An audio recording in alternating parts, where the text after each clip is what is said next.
grade 3 Magnolia. I am 9 years old. The story that I have read is Stormy Feelings, Sunny Feelings by Maki Torricilla. These are the questions that I need to answer. Number 1. Do you have a pet? How do you take care of your pet? My answer is yes, I have. I got 2 hamsters, a Shih Tzu, and a rabbit. My mom helps me take care of my pets. I feed the hamsters twice a day and replace their water every week. My mom used to clean their cage regularly. My mom takes care of my dog and rabbit since they're living in the backyard. I love my pets. Having a responsibility is nice because you are able to take care of others. Number 2. If you were Tong Tong, how would you react if your pet went missing? My answer is I will be sad at first, but then I need to find my pet. So I'm gonna ask my family for help.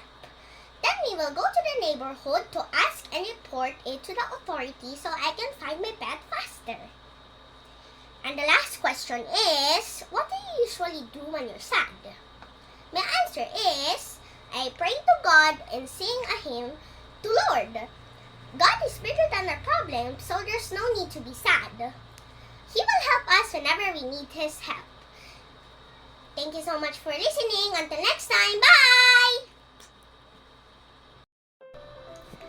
Stormy Feelings, Sunny Feelings by Maki Torricilla. One day, Tong Tong sat on the front steps watching the dark skies with a frown. Tong Tong, what's wrong? Asked his mother, concerned. Nanay, Kambang isn't home yet, Tong Tong replied with a teary eye, wondering where his dog could be. I miss him, Nanay. The rain fell loudly on the roof. Tong Tong heard his friends, Akay, Nene, and Berto, laughing as they approached his house. Tong Tong, let's play in the rain and get soaked, Akay called out, while as she pushed her wet hair out of her face. I don't want to, Tong Tong answered. Kambang isn't home yet. Tong Tong's mother sat beside him and rubbed his back. Tong Tong, it's okay to feel sad, Nanay said. Our feelings are like the weather. Sometimes it's sunny and bright, but there are also times when it's gloomy and dark. We might want to wish away the rain so we can always play in the sun. But each type of weather and each feeling has its purpose. And sometimes we can even play in the rain, Nana explained. Tong Tong thought about what his mother said and nodded slowly. You can wait for the rain to stop so that Kambang can come home. Or you can play with your friends, Nanay said. Then Nanay turned to Akay, Nene, and Berto and asked, how about you all? What do you usually do when you're sad? Tong Tong, whenever I'm sad, I borrow my Nanay's lipstick, Berto answered, and then I look in the mirror and put the lipstick on. That sounds fun, Berto, Tong Tong smiled. Then my Nanay will tell me that I'm beautiful, Berto added, smiling. Tong Tong, when I'm sad, I read my favorite book about the stars and the planets, answered Nene.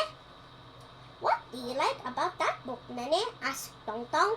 When I read it, I think about how one day I want to fly out to the stars and planets, Nene answered with a spark on her eyes. Whenever I'm sad, Tong Tong, I help Nanay water the vegetables in our backyard, Akay answered. Do you like to eat vegetables too, Akay? Tong Tong asked. Of course, answered Akay. I like eating steamed vegetables so that I'll grow strong. He showed his arms to Tong Tong. So, are you going to play with us, Tong Tong? Asked Akay. Tong Tong gave him a hesitant smile and hugged his mother. He thought for a moment and finally said, Nanay, I'm going to play with my friends in the rain and get soaked. Sure, his Nanay answered, smiling. Just be careful, okay? Yes, Nanay, answered Tong Tong. Akay, Nene, and Berto ran in the rain. Tong Tong followed behind, looking back at his mother hesitantly. His mother looked up at the sky and gave him a smile. Tong Tong looked up the sky, took a deep breath, and exclaimed, "Let's play in the rain!" What do you do when you're sad?